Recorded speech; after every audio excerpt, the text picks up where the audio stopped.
اور وہ ہے بھائیوں، اب یہ کڑوی باتیں ہیں خصوصاً ہمارے جو اہل حدیث مکتبہ فکر کے بھائی ہیں ان کے لیے۔ سورۃ الاعراف کی آیت نمبر 204، بسم اللہ الرحمن الرحیم، جو آج ہمارا درس تھا جس پہ وَإِذَا قُرِئَ الْقُرْآنُ فَاسْتَمِعُوا لَهُ وَأَنصِتُوا لَعَلَّكُمْ تُرْحَمُونَ، اور جب القرآن پڑھا جائے تو اسے متوجہ ہو کر سنا کرو اور خاموشی اختیار کرو تاکہ تم پر رحم کیا جائے۔ تو تعویل عام کے اعتبار سے یہ آیت واقعی ہی ہر اس جگہ پر لاگو ہوگی جہاں قرآن پڑھا جا رہا ہوگا، چاہے نماز میں ہوگا یا نماز کے باہر۔ اور یہ میرا اپنا فتویٰ نہیں بلکہ پوری امت کا، محدثین کا اجماع ہے اس بات کے اوپر، اہل سنت کا، اہل تشیع کا، دونوں کا اجماع ہے۔ اور اس میں یہ جو جعلی باتیں جی یہ مکی آیت تھی، جی وہ نماز تو مدینے میں فرض ہوئی، اور بھائی چاہے مکی تھی یا مدنی تھی اس سے تو فرق ہی نہیں پڑتا، یہ تو وہی بات ہے کہ جی یہ آیتیں بتوں کے بارے میں یہ ادھر نہیں لگ سکتی، یہ وہی لیم ایکسکیوزز، لنگڑے قسم کے ایکسکیوز، لیم ایکسکیوزز، اور یہ دونوں طرف سے ہیں، ادھر سے بھی ہے، یہ کہتے ہیں مکی آیت ہے، وہ کہتے ہیں جناب دیکھیں نا جی قرآن میں حکم ہے قرآن سنو، تو ہم اس لیے فاتحہ نہیں پڑھتے کہ امام کو سن رہے ہوتے ہیں، تو بھائی عشاء کی آخری 2 رکعتوں میں اور مغرب کی آخری رکعت میں اور ظہر اور عصر میں اس وقت تم کون سا قرآن سن رہے ہوتے ہو، اس وقت کیا تکلیف ہوتی ہے، اس وقت کیوں نہیں سورۃ الفاتحہ پڑھتے؟ تو وہ بھی جعلی بات کر رہے ہوتے ہیں، تو جعلی بات پکڑی جاتی ہے، ادھر بھی جعلی بات ادھر بھی جعلی بات حنفیوں کی طرف سے، وہ جی قرآن میں ہے قرآن پڑھا جائے خاموشی سے سنو، بھائی عشاء کی آخری 2 رکعتوں میں اونچی آواز سے پڑھا جا رہا ہوتا ہے تو اس میں آپ کیوں پھر نہیں پڑھتے، ضد پہ اڑے ہوئے ہو؟ تو یہ سارے ہیں لیم ایکسکیوزز دونوں طرف سے۔ بہرحال یہاں پر میں کچھ باتیں عرض کر دوں اسی حوالے سے، کچھ انٹرسٹنگ باتیں۔ اب چونکہ میں خود بھی 31 سال تک بریلوی رہا ہوں، حنفی رہا ہوں، مجھے یہ معاملات بالکل کلیئر ہیں کہ یہ بات بالکل لاجیکل ہے، عام فطرت پہ جو مسلمان پیدا ہوتا ہے، چاہے بریلوی ہو، دیوبندی ہو، اہل حدیث ہو، اہل تشیع کے ہاں، ظہر اور عصر کی نمازوں میں ساری رکعتوں میں وہ سورۃ الفاتحہ پڑھتا ہے، اور عشاء کی آخری 2 رکعتوں میں اور مغرب کی آخری رکعت میں بھی پڑھتا ہے، جب تک مولوی اس کو پٹی نہ پڑھاتے۔ ہم خود بھی پڑھتے تھے، مطلب ہمارا دماغ ہی نہیں تھا کام کرتا کہ یار یہ کس طرح ہو سکتا ہے کہ بھئی اب میں زور میں وہ اپنی دکان 4 دکانوں کا حساب کرتا رہوں 4 رکعتوں کے اندر، کہ میں منہ بند کر کے، اور آپ کی تو نماز ہی بڑی لمبی ہوتی تھی، تو پہلی 2 رکعتوں میں تو صحابہ کرام کہتے ہیں، وہ جابر بن عبداللہ کا میں نے بیان کیا 843 نمبر سنن ابن ماجہ کی، کہ ہم زور اثر کی پہلی 2 رکعتوں میں 7 سورتیں بھی پڑھا کرتے تھے، یعنی جب تک آپ رکوع میں نہیں جاتے تھے ہم قرآن پڑھتے رہتے تھے۔ بالکل لاجیکل بات ہے۔ تو مولوی جب تک پٹی نہ پڑھائے، ابھی بھی آپ اگر دیکھ لیں تو ہمارے حنفی بھائیوں کی یعنی دیوبند اور بریلویوں کی اکثریت زور و اثر کی نماز میں سورہ فاتحہ پڑھتی ہے، اور عشاء کی آخری 2 رکعتوں اور مغرب کی آخری رکعت میں پڑھتی ہے۔ ان بیچاروں کو تو پتہ ہی نہیں ہے کہ یہ بھی کوئی بیچ میں مصیبت ہے، اور یہ تو وہ مصیبت ہے جو ان کو پتہ نہیں۔ اس سے مضحکہ خیز مصیبت میں آپ کو بتاؤں جو اس سے بھی خطرناک ہے، جو فقہ حنفی کی ساری کتابوں میں لکھی ہوئی ہے، اور یہ لطیفہ سنائے بغیر یہ درس مکمل نہیں تھا، اور اللہ نے بڑی مدد کی میری کہ مجھے بڑی پرانی باتیں یاد آنا شروع ہو گئیں جب یہ لیکچر میں نے تیار کیا، کہ 3-4 ہفتے لگائے ہیں میں نے اس پہ کمپیریٹیو اسٹڈی پہ۔ وہ بات کیا یاد آئی، فقہ حنفی کی ساری کتابوں میں، چاہے وہ عربی میں ہو یا اردو میں ہو، بار شریعت کھول لیں، بہشتی زیور کھول لیں، فتاوی عالمگیری کھول لیں، در مختار کھول لیں، اس میں فتاوی شامی رد المختار کھول لیں، اس میں یہ بات لکھی ہوئی ہے بھائیوں کہ اگر کوئی مقیم مسافر کے پیچھے نماز پڑھے تو مسافر تو 2 فرض پڑھ کے سلام پھیر دے گا نا، تو کہتے ہیں مقیم نے پڑھنی ہے 4، امام تو فارغ ہو گیا، تو مقیم جب آخری 2 رکعتوں میں کھڑا ہوگا نا تو خاموشی سے وہ اپنا قیام کرے گا۔ امام صاحب بیچارے جوتیاں پا کے کاٹ جا چکے ہیں، وہ کہنا نہیں وہ چونکہ امام کے پیچھے ہی شمار ہے۔ اب مجھے بتاؤ یہ دنیا کی کس ڈکشنری میں وہ امام کے پیچھے شمار ہوگا؟ امام نے تو سلام پھیر دیا اور نماز مکمل کر چکا ہے۔ وہ کہتے ہیں نہیں، چونکہ وہ تکبیر اولیٰ سے امام کے ساتھ شامل ہوا تھا تو امام کی قرات مقتدی کے لیے کافی ہے، لیکن بھائی جی امام قرات کر ہی نہیں رہا تیسری 4تھی رکعت میں۔ وہ کہتے ہیں نہیں، یہ ہمارے بزرگوں نے مسئلہ بتایا ہے کہ مقیم جو ہے مسافر کے پیچھے آخری 2 رکعتوں میں خاموشی سے اندازہ کر لے کہ کتنی دیر میں فاتحہ پڑھی جاتی ہے، اتنا اندازہ وہ خاموشی سے کھڑا رہے اور پھر رکوع میں جائے۔ اس سے کسی کی بدنیتی اور شیطان کا حملہ اس بندے پہ چیک ہو جاتا ہے کہ یہ اب دنیا کی کس عدالت میں یہ مقدمہ پیش کیا جا سکتا ہے. میرا خیال ہے یہ بات ان کی عوام کو پتہ چل جائے نا تو وہ بھی ان کو لتر مارے کہ خدا کے لیے کیا بزرگ ہمارے ساتھ کر کے گئے ہیں. یعنی کہ ان کی عقل بھی کام نہیں کرتی تھی کہ جنہوں نے یہ مسئلے لکھے ہیں کہ امام صاحب جا چکے ہیں. چلو پہلے تو تھا کہ 4 رکعتوں میں امام پڑھ رہے آگے, اب تو امام پڑھ ہی کوئی نہیں رہا, وہ تو سلام پھیر کے فارغ ہو چکا ہے, مسافر امام ہے, اور پیچھے آپ پھر بھی خاموشی اختیار کریں. وَلِعَوْذُ بِاللَّهِ تعالی. بس دعا کریں کہ کسی کا گیئر الٹا نہ لگے, ورنہ جو ایکسیلیٹر پہ پاؤں رکھے گا گاڑی اتنی پیچھے جائے گی. اب یہ گیئر الٹا لگ چکا ہوا اصل میں, تو جتنا ایکسیلیٹر دبائیں گے گاڑی آگے نہیں جانی, پیچھے ہی جانی ہے. اسی طریقے سے ہم خود بھی بریلوی رہے 31 سال تک, جو بند میں بھی عرصہ گزرا, اس وقت بھی الحمدللہ میری یہ عادت تھی کہ فجر کی نماز میں اگر میں مسجد میں پہنچوں اور امام نے نماز شروع کر لی ہو تو میں کبھی سنتے نہیں پیچھے پڑتا تھا. میری عقل ہی نہیں مانتی تھی کہ فرض نماز کھڑی ہے اور میں پیچھے جو ہے وہ اپنا کام شروع کر دوں. اور ان ظالموں کو اب نہیں ان کو یہ آیت یاد آتی وَإِذَا قُرِئَ الْقُرْآنُ فَاسْتَمِعُوا لَهُ وَأَنصِتُوا لَعَلَّكُمْ تُرْحَمُونَ. جب قرآن پڑھا جائے تو خاموشی سے سنا کرو, ٹھیک ہے, اس کو متوجہ ہو کر خاموش رہا کرو. یہ بات نہیں یاد آتی. ہم تو قائل ہیں, ہم کہتے ہیں خاموشی رکھیں, امام کے پیچھے بھی رکھیں, صرف سختوں میں پڑھیں.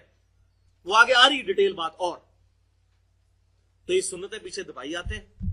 اور اس وقت بھی الحمدللہ میری عقل نہیں مانتی تھی. وہ تو مجھے بعد میں پتا چلا کہ صحیح بخاری اور صحیح مسلم کی متفق علیہ حدیث ہے کہ آپ صلی اللہ علیہ وسلم نے ارشاد فرمایا کہ جب فرض نماز کی اقامت ہو جائے تو کسی کے لیے جائز نہیں ہے کہ اس فرض نماز کے علاوہ کوئی اور نماز پڑھے.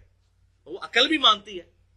اب پیچھے سنتیں بعد میں بھی پڑھ سکتے ہیں, سنتوں کا تو کوئی مسئلہ نہیں, سورج نکلنے کے بعد بھی پڑھ سکتے ہیں.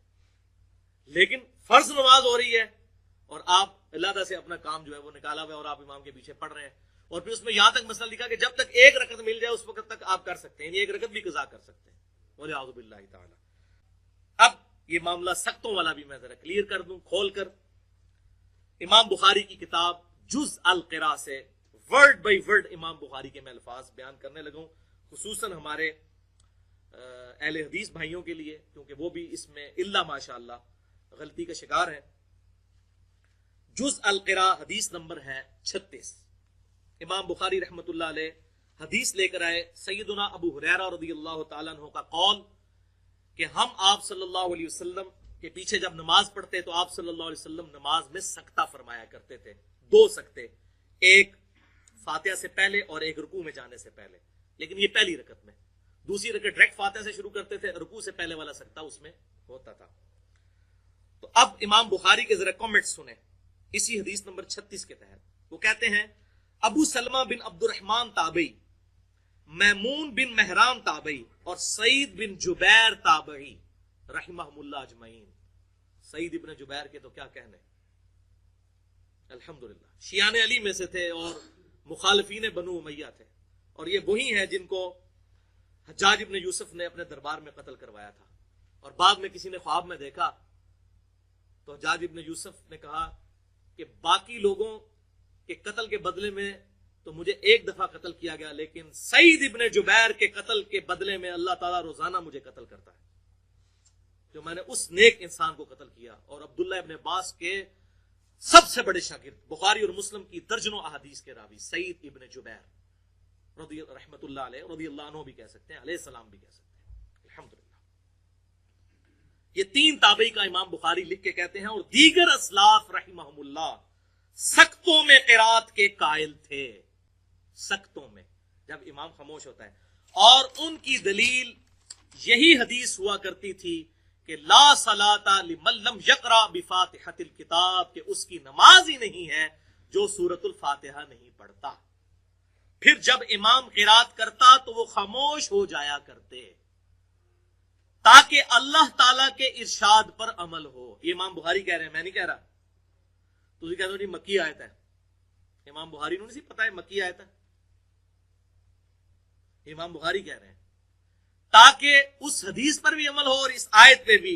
فَاسْتَمِعُوا لَهُ وَأَنصِتُوا سورۃ الاعراف آیت نمبر 204, کہ جب قرآن پڑھا جائے تو اس وقت اس کو سنا کرو اور خاموشی اختیار کرو, اور رسول اللہ صلی اللہ علیہ وسلم کے حکم پر بھی عمل ہو جائے, کیونکہ مَن یُطِعِ الرَّسُولَ فَقَدْ أَطَاعَ اللَّهَ.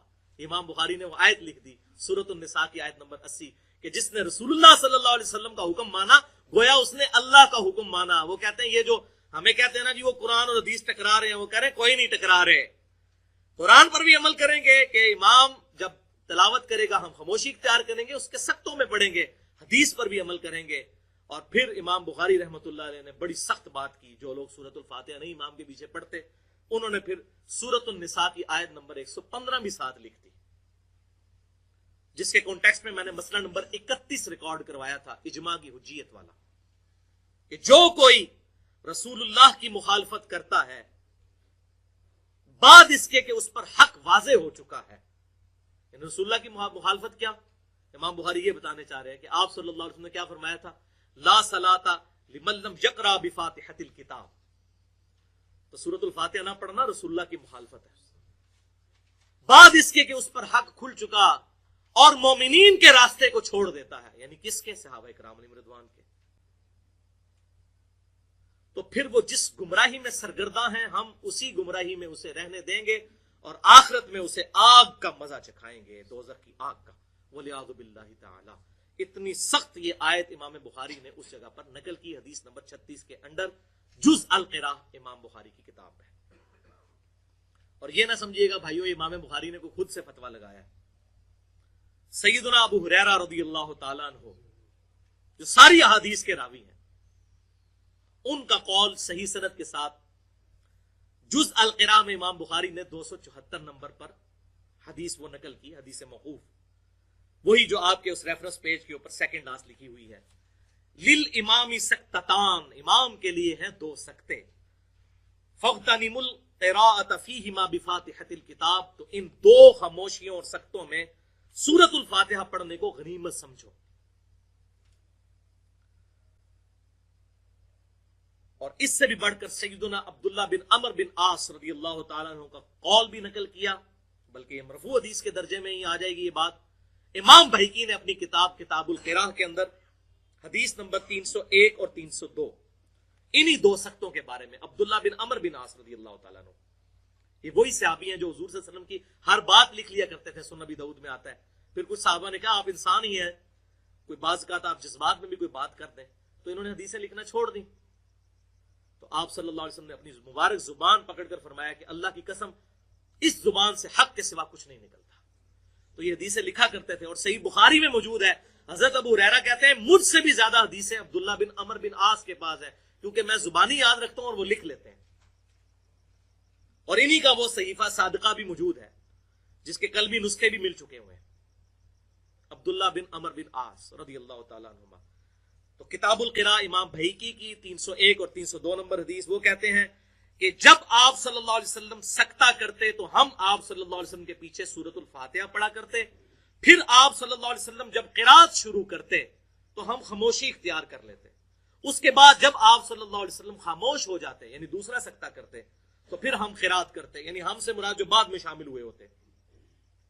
اور کیوں کرتے, ساتھ ہی اسی حدیث میں آتا ہے, عبداللہ بن عمر بن عاص کہتے ہیں کہ آپ صلی اللہ علیہ وسلم ہم سے فرمایا کرتے تھے کہ ہر وہ نماز جس میں سورۃ الفاتحہ نہ پڑھی جائے وہ ناقص ہے, اس لیے ہم نماز میں سورہ فاتحہ بھی سکتوں میں پڑھا کرتے تھے. الحمدللہ بھائیو بالکل حق واضح ہو گیا, خود ہی فیصلہ کریں کہ سیف سائیڈ کون سی ہے. اور یہاں پر میں فتویٰ نہیں لگاتا, لیکن یہ حدیث میرے امام کا تقاضا ہے, میں ضرور بیان کروں. سنن نبی داؤد میں انٹرنیشنل نمبر کے مطابق 866 اور سنن ابن ماجہ میں 1426 اور مسند امام احمد میں موجود ہے, المستدرک للحاکم میں موجود ہے. امام ذہبی نے بھی موافقت کی ہے کہ آپ صلی اللہ علیہ وسلم نے ارشاد فرمایا قیامت کے دن سب سے پہلا سوال نماز کے بارے میں ہوگا.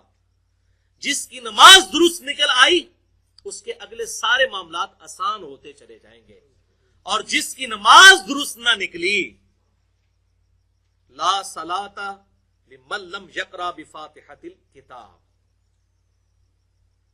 جس کی نماز درست نہ نکلی, ناقص نکلی, تو اس کے سارے معاملات آگے مشکل در مشکل ہوتے جائیں گے اور ذلت اور رسوائی اس کا انجام ہوگا. وَلِعَاذُ بِاللَّهِ تَعَالَى.